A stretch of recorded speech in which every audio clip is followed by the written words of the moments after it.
ตั้งចិត្តក្បត់អូនលោមាបងគ្មានចេតនា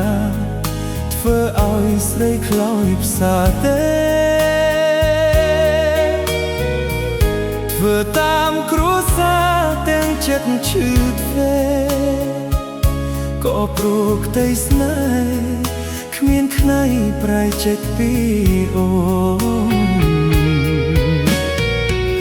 ក្រោយពេលរៀបការឈឺផ្សាកាន់ឡងគេនឹងស្មោះបងក៏នៅតែនឹកស្ងួ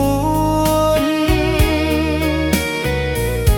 មិនចូលសំរងក៏ជាប់រៀងខ្លួនបងរស់ដូចក្បូនរស់សាច់ឆ្លាយត្រៃបងនឹកអូននឹកណាស់ចង់ជួបបងខំស្វែងរកតែមិនជួបឡើយអ្នកស្រុកគេប្រាប់ថាអូនទៅឆ្ងាយជាច្រើនឆ្នាំហើយតាំងពីថ្ងៃបងចាប់ចេញអូទេតាអើយសូមជួយរូបខ្ញុំ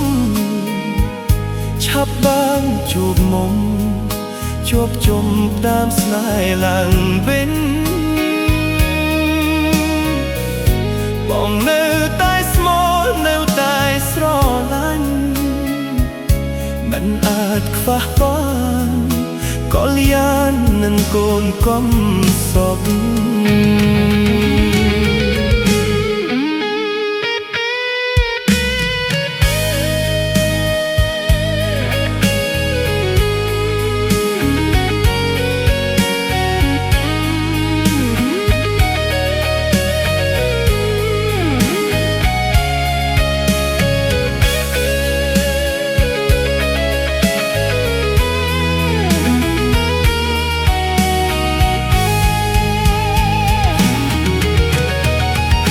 បងនឹកអូននឹកណាស់ចង់ជួ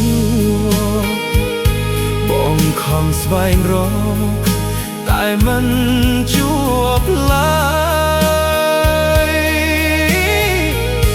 អ្នកស្រុកគេប្រាប់ថាអូនទៅឆ្ងា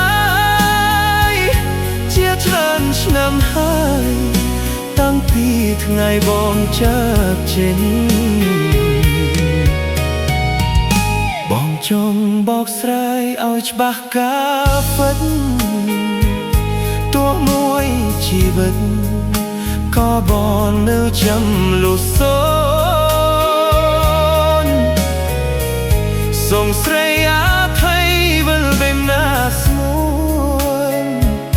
ដុំដកឈាមបងសូមវិលថៃរក្សា